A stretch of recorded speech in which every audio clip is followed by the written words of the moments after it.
Hello मेरे प्यारे दोस्तों, आप सब कैसे हैं। मैं उम्मीद करती हूँ कि आप सब बहुत ही अच्छे होंगे और मेरे चैनल कहानियों का सिलसिला में आप सबका बहुत बहुत स्वागत है। मैं आपकी दोस्त आपके लिए लेकर आई हूँ एक और बहुत ही दिलचस्प कहानी जिसका नाम है गरम कोट। तो चलिए दोस्तों, हम कहानी शुरू करते हैं। मैंने देखा है मेराजुद्दीन टेलर मास्टर की दुकान पर बहुत से उम्दा उम्दा सूट आवेज़ा होते हैं।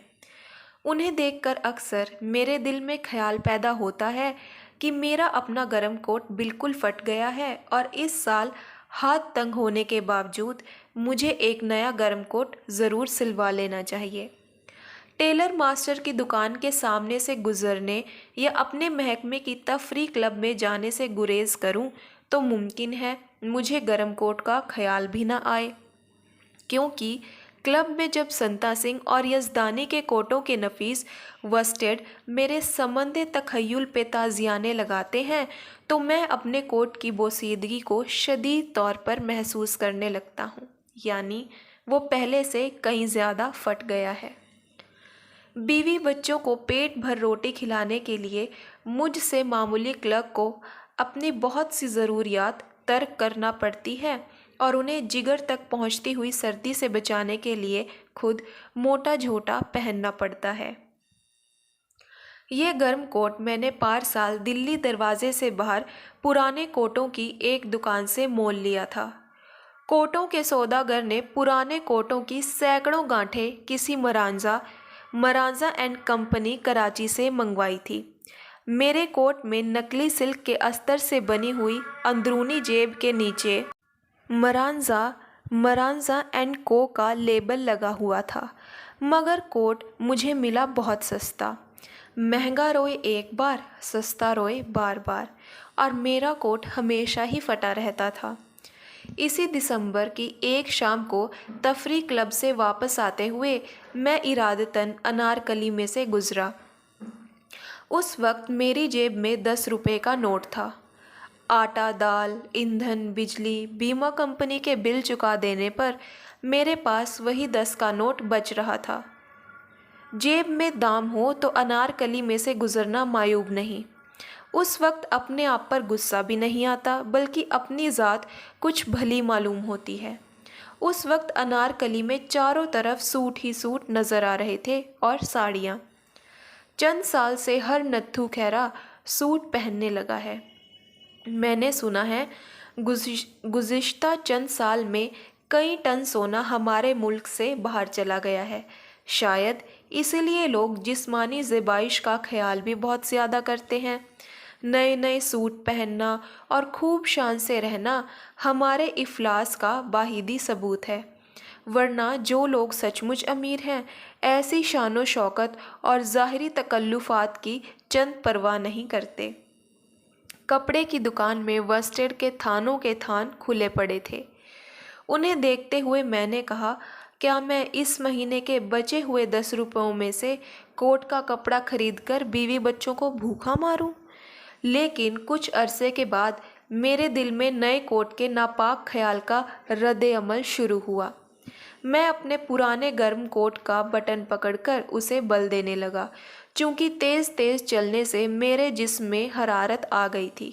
इसलिए मौसम की सर्दी और इस किस्म की खारिजी असरात मेरे कोट खरीदने के इरादे को पाए तकमील तक पहुंचाने में कासिर रहे। मुझे तो उस वक्त अपना वो कोट भी सरासर मुकल्लिफ नज़र आने लगा। ऐसा क्यों हुआ? मैंने कहा है, जो शख्स हकीकतन अमीर हो वो ज़ाहिरी शान की चंदा फ़िक्र नहीं करते। जो लोग सचमुच अमीर हों उन्हें तो फटा हुआ कोट बल्कि कमीज़ भी तकल्लुफ़ में दाखिल समझनी चाहिए। तो क्या मैं सचमुच अमीर था कि? मैंने घबरा कर जाती तज़दिया छोड़ दिया और बमुश्किल 10 का नोट सही सलामत लिए घर पहुंचा। शम्मी मेरी बीवी मेरी मुंतज़िर थी। आटा गूंदते हुए उसने अपनी फूकनी शुरू कर दी। कमबख्त मंगल सिंह ने इस दफ़ा लकड़ियां गीली भेजी थी। आग जलाने के नाम ही नहीं लेती थी। ज़्यादा फूके मारने से गीली लकड़ियों में से और भी ज़्यादा धुआं उठा। शम्मी की आंखें लाल अंगारा हो गई, उनसे पानी बहने लगा। कमबख्त कहीं का मंगल सिंह। मैंने कहा, इन पूर्णम आंखों के लिए मंगल सिंह तो क्या, मैं तमाम दुनिया से जंग करने पर आमादा हो जाऊं। बहुत तगोदव के बाद लकड़ियां आहिस्ता आहिस्ता चटकने लगी। आखिर उन पूर्णम आंखों के पानी ने मेरे गुस्से की आग बुझा दी। शम्मी ने मेरे शाने पर सर रखा और मेरे फटे हुए गर्म कोट में पतली पतलियां उंगलियां दाखिल की और बोली, अब तो ये बिल्कुल काम नहीं कर रहा। मैंने धीमी सी आवाज़ से कहा, हाँ। सी दूँ यहाँ से? सी दो, अगर कोई एक आध तार निकल कर रफू कर दो तो क्या कहने हैं। कोट को उल्टाते हुए शम्मी बोली, अस्तर को तो मुई टिड्डियाँ चाट रही हैं, नकली रेशम का है ना, ये देखिए। मैंने शम्मी से अपना कोट छीन लिया और कहा, मशीन के पास बैठने की बजाय तुम मेरे पास बैठो। शम्मी, देखती नहीं हो दफ्तर से आ रहा हूँ, ये काम तुम उस वक्त करना जब मैं सो जाऊँ। शम्मी मुस्कुराने लगी। वो शम्मी की मुस्कुराहट और मेरा फटा हुआ कोट। शम्मी ने कोट को खुद ही एक तरफ रख दिया। बोली, मैं खुद भी इस कोट की मरम्मत करते करते थक गई हूँ। इसे मरम्मत करने के लिए इस गीले ईंधन को जलाने की तरह जान मारनी पड़ती है। आंखें दुखने लगती हैं। आखिर आप अपने कोट के लिए कपड़ा क्यों नहीं खरीदते? मैं कुछ देर सोचता रहा। यूं तो मैं अपने कोट के लिए कपड़ा खरीदना गुनाह ख्याल करता था, मगर शम्मी की आंखें, इन आंखों को तकलीफ से बचाने के लिए मैं मंगल सिंह तो क्या, तमाम दुनिया से जंग पर आमादा हो जाऊं। वर्स्टेड के थानों के थान खरीद लूं। नए गर्म कोट के लिए कपड़ा खरीदने का ख्याल दिल में पैदा हुआ ही था कि पुष्पा मणि भागती हुई कहीं से आ गई। आते ही बरामदे में नाचने और गाने लगी। उसकी हरकत कथकली मुद्रा से ज़्यादा कैफ अंगेज थी। मुझे देखते हुए पुष्पा मणि ने अपना नाच और गाना ख़त्म कर दिया। बोली, बाबूजी आप आ गए। आज बड़ी बहन जी ने कहा था, मेज़ पोश के लिए दुस्ती लाना और गरम कपड़े पर काट सिखाई जाएगी।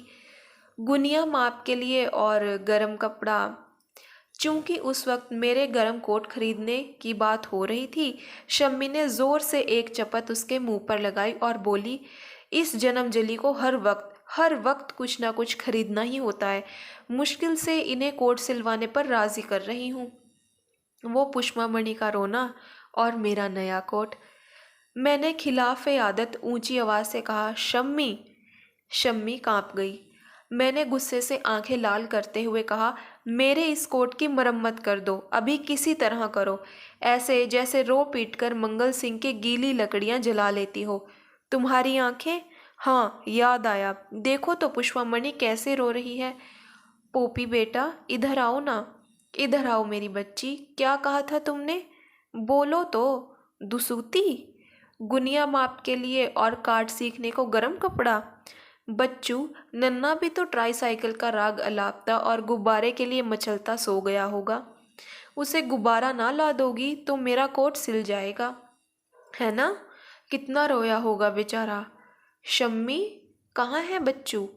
जी, सो रहा है, शम्मी ने सहमे हुए जवाब दिया। अगर मेरे कोट के लिए तुम इन मासूमों से ऐसा सलूक करोगी तो मुझे तुम्हारी आंखों की परवाह ही क्या है?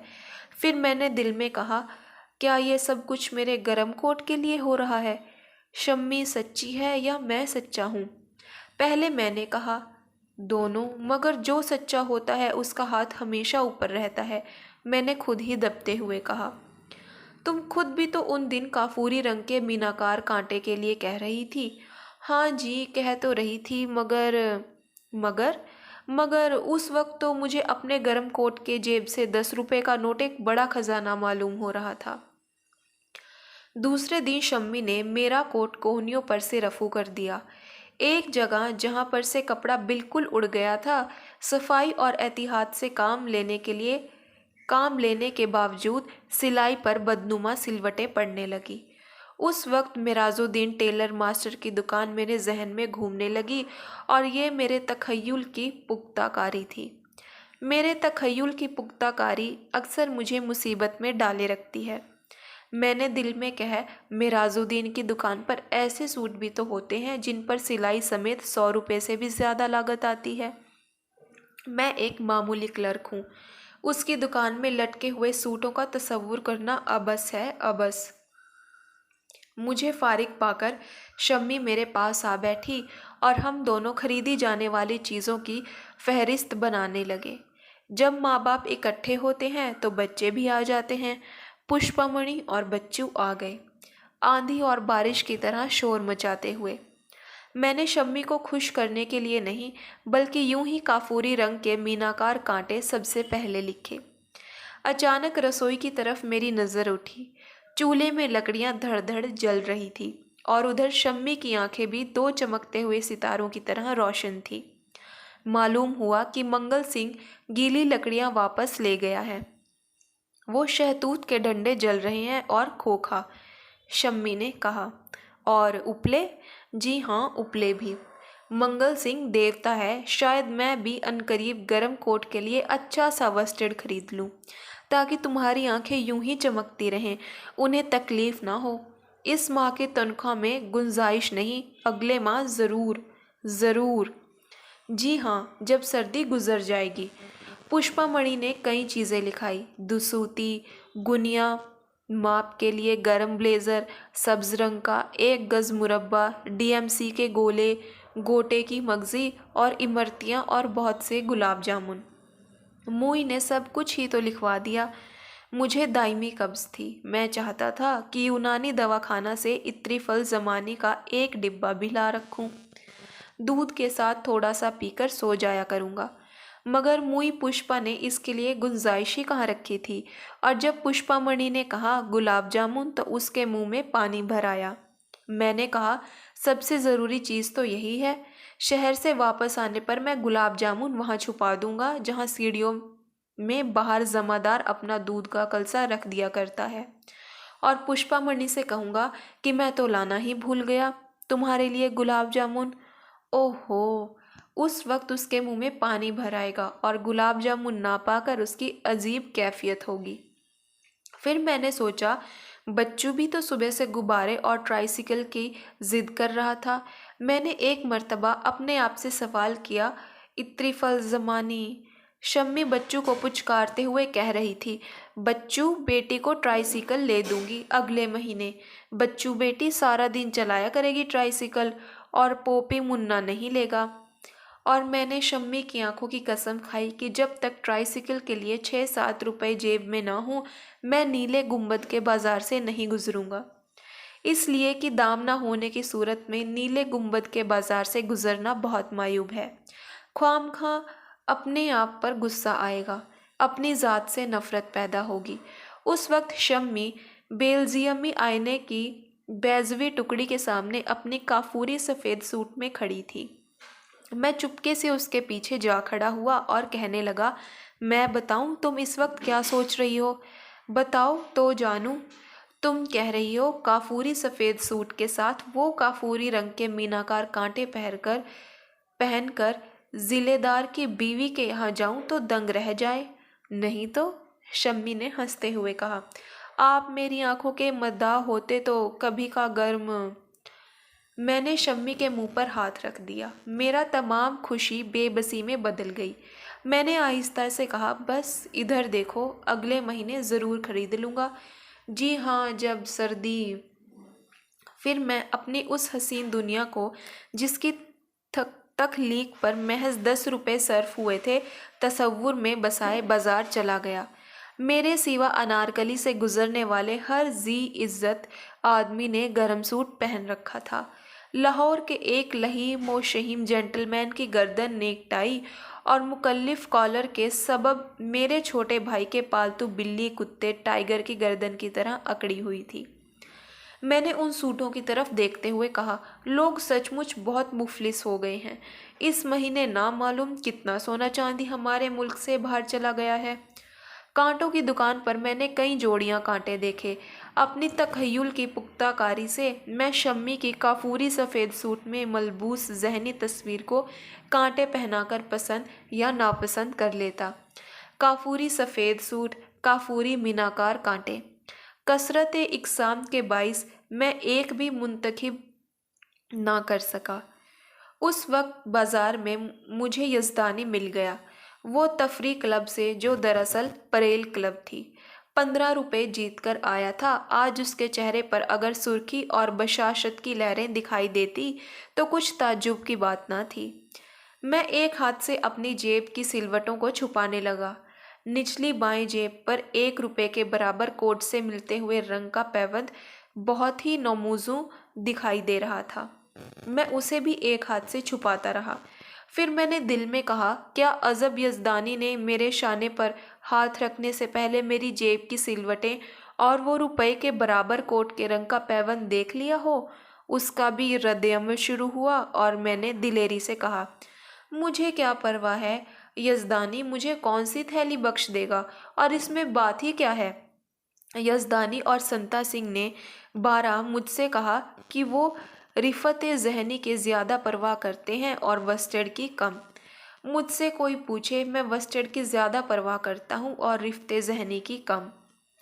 यजदानी रुखसत हुआ और जब तक वो नज़र से ओझल ना हो गया मैं गौर से उसके कोट की नफीस वस्टर्ड को पुश्त की जानिब से देखता रहा। फिर मैंने सोचा कि सबसे पहले मुझे पुष्पामणि के गुलाब जामुन और इमरतियाँ खरीदनी चाहिए, कहीं वापसी पर सचमुच भूल ही ना जाऊं। घर पहुंचकर उन्हें छुपाने से खूब तमाशा रहेगा। मिठाई की दुकान पर खौलते हुए रोगन में कचौरियाँ खूब फल फूल रही थी। मेरे मुंह में पानी आ गया। इस तरह से जैसे गुलाब जामुन के तखय्युल से पुष्पामणि के मुंह में पानी भर आया था। कब्ज और इतरी फल जमाने के ख्याल के बावजूद मैं सफ़ेद पत्थर की मेज़ पर कोहनियाँ टिकाकर बहुत रगबत से कचौरियाँ खाने लगा। हाथ धोने के बाद जब पैसों के लिए जेब टटोली तो उसमें कुछ भी ना था। 10 का नोट कहीं गिर गया था। कोट की अंदरूनी जेब में एक बड़ा सुराख हो रहा था। नकली रेशम की टिड्डियाँ चाट गई थी। जेब में हाथ डालने पर उस जगह जहां मराजा एंड कंपनी का लेबल लगा हुआ था, मेरा हाथ बाहर निकल आया। नोट वहीं से बाहर गिर गया होगा। एक लम्हा मैं यूं दिखाई देने लगा जैसे कोई भोली सी भेड़ अपनी खूबसूरत पश्म उतर जाने पर दिखाई देने लगती है। हलवाई भांप गया। खुद ही बोला, कोई बात नहीं बाबूजी, पैसे कल आ जाएंगे। मैं कुछ न बोला, कुछ बोल ही ना सका। सिर्फ इजहार तशक्कुर के लिए मैंने हलवाई की तरफ देखा। हलवाई के पास ही गुलाब जामुन चाशनी में डूबे पड़े थे। रोगन में फूलती हुई कचौरियों के धुएं से मैं आतिशी सुर्ख इमरतियां जिगर पर दाग लगा रही थी और जहन में पुष्पामणि की धुंधली सी तस्वीर फिर गई। मैं वहां से बादामी बाग की तरफ चल दिया और आध पौन घंटे के करीब बादामी बाग की रेलवे लाइन के साथ साथ चलता रहा। इस अरसे में जंक्शन की तरफ से एक मालगाड़ी आई। उसके 5 मिनट बाद एक शंट करता हुआ इंजन, जिसमें से दहकते हुए सुर्ख कोयले लाइन पर गिर रहे थे। मगर उस वक्त करीब ही की सॉल्ट रिफाइनरी में से बहुत से मजदूर ओवरटाइम लगाकर वापस लौट रहे थे। मैं लाइन के साथ साथ दरिया के पुल की तरफ चल दिया। चांदनी रात में सर्दी के बावजूद कॉलेज के चंद मनचले नौजवान कश्ती चला रहे थे। कुदरत ने अजीब सजा दी है मुझे, मैंने कहा। पुष्पामणि के लिए गोटे की मगजी, दुसूती, गुलाब जामुन और शम्मी के लिए काफूरी मीनाकार कांटे ना खरीदने से बढ़कर कोई गुनाह सरजद हो सकता है। किस बेरहमी और बेदर्दी से मेरी एक हसीन मगर बहुत सस्ती दुनिया बर्बाद कर दी गई है। जी तो चाहता है कि मैं भी कुदरत का एक शाहकार तोड़फोड़ करके रख दूं। मगर पानी में कश्ती रां लड़का कह रहा था, इस मौसम में तो रावी का पानी घुटने घुटने से ज्यादा कहीं नहीं होता। सारा पानी तो ऊपर से अपर बारी दुआब ले लेती है और यूं भी आजकल पहाड़ों में बर्फ नहीं पिघलती। दूसरे ने कहा। मैं नाचार घर की तरफ लौटा और निहायत बेदिली से जंजीर हिलाई। मेरी ख्वाहिश और अंदाजे के मुताबिक पुष्पामणि और बच्चू नन्ना बहुत देर हुए दहलीज से उठकर बिस्तरों में जा सोए थे। शम्मी चूल्हे के पास शहतूत के नीम जान कोयलों को तापती हुई कई मर्तबा ऊँघी और कई मर्तबा चौंकी थी। वो मुझे खाली हाथ देकर ठिठक गई। उसके सामने मैंने चोर जेब से अंदर हाथ डाला और लेबल के नीचे से निकाल लिया। शम्मी सब कुछ समझ गई। वो कुछ ना बोली, कुछ बोल ही ना सकी। मैंने कोट खूंटी पर लटका दिया। मेरे पास ही दीवार का सहारा लेकर शम्मी बैठ गई और हम दोनों सोते हुए बच्चों और खूंटी पर लटकते हुए गर्म कोट को देखने लगे। अगर शम्मी ने मेरा इंतज़ार किए बगैर वो काफूरी सूट बदल दिया होता तो शायद मेरी हालत इतनी मुतगैर ना होती। यजदानी और संता सिंह तफरी क्लब में परेल खेल रहे थे। उन्होंने दो दो घूंट भी पी रखी थी। मुझसे भी पीने के लिए इसरार करने लगे मगर मैंने इनकार कर दिया, इसलिए कि मेरी जेब में दाम न थे। संता सिंह ने अपनी तरफ से एक आध घूंट ज़बरदस्ती मुझे भी पिला दी, शायद इसलिए कि वो जान गए थे कि उसके पास पैसे नहीं हैं, या शायद इसलिए कि वो रिफ़ते ज़हनी की वस्टेड से ज़्यादा परवाह करते थे। अगर मैं घर पर उस दिन शम्मी को वही काफूरी सफ़ेद सूट पहने हुए ना देख कर आता तो शायद परेल में किस्मत आजमाई करने को मेरा जी भी ना चाहता। मैंने कहा, काश मेरी भी जेब में एक दो रुपए होते। क्या अजब का था कि मैं बहुत से रुपए बना लेता, मगर मेरी जेब में तो कुल 3.25 आने थे। यजदानी और संता सिंह निहायत उम्दा वस्टेड के सूट पहने नेक आलम से झगड़ रहे थे। नेक आलम कह रहा था कि वो तफरी क्लब को परेल क्लब और बार बनते हुए कभी नहीं देख सकता। उस वक्त मैंने एक मायूस आदमी के मखसूस अंदाज में जेब में हाथ डाला और कहा, बीवी बच्चों के लिए कुछ खरीदना कुदरत के नज़दीक गुनाह है। इस हिसाब से परेल खेलने के लिए तो उसे अपनी गिरह से दाम दे देने चाहिए। अंदरूनी कैसा? बाई निचली जेब कोट में पुश्त की तरफ मुझे कोई कागज सरकता हुआ मालूम हुआ। उसे सरकाते हुए मैंने दाईं जेब के सुराख के नज़दीक जा निकाला। वो 10 रुपए का नोट था जो उस दिन अंदरूनी जेब के तह के सुराख में से गुजरकर कोट के अंदर ही अंदर गुम हो गया था।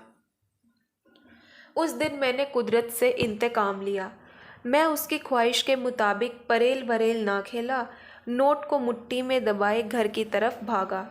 अगर उस दिन मेरा इंतज़ार किए बगैर शम्मी ने वो काफूरी सूट बदल दिया होता तो मैं खुशी से यूं दीवाना कभी ना होता। हाँ, फिर चलने लगा वही तखय्युल का दौर। गोया एक हसीन से हसीन दुनिया की तख्लीक में 10 रुपए से ऊपर एक दमड़ी भी खर्च नहीं आती। जब मैं बहुत सी चीज़ों की फहरिस्त बना रहा था, शम्मी ने मेरे हाथ से कागज़ छीनकर पुर्जे पुर्जे कर दिया और बोली, इतने किले मत बनाइए, फिर नोट को नज़र लग जाएगी। शम्मी ठीक कहती है, मैंने सोचते हुए कहा। ना तखय्युल इतना रंगीन हो और ना महरूमी से इतना दुख पहुँचे। फिर मैंने कहा, एक बात है शम्मी, मुझे डर है कि नोट फिर कहीं मुझसे गुम ना हो जाए। तुम्हारी खेमू पड़ोसन बाजार जा रही है, उसके साथ जाकर तुम ये सब चीज़ें खुद ही खरीद लाओ। काफूरी, मीनाकार कांटे, डीएमसी के गोले, मगजी और देखो, पोपी के लिए गुलाब जामुन ज़रूर लाना। ज़रूर। शम्मी ने खेमू के साथ जाना मंजूर कर लिया और उस शाम शम्मी ने कश्मीरे का एक निहायत उम्दा सूट पहना। बच्चों के शोरो गोगा से मेरी तबीयत बहुत घबराती है, मगर उस दिन मैं अरसे तक बच्चू नन्हे को उसकी माँ की गैर हाजिरी में बहलाता रहा।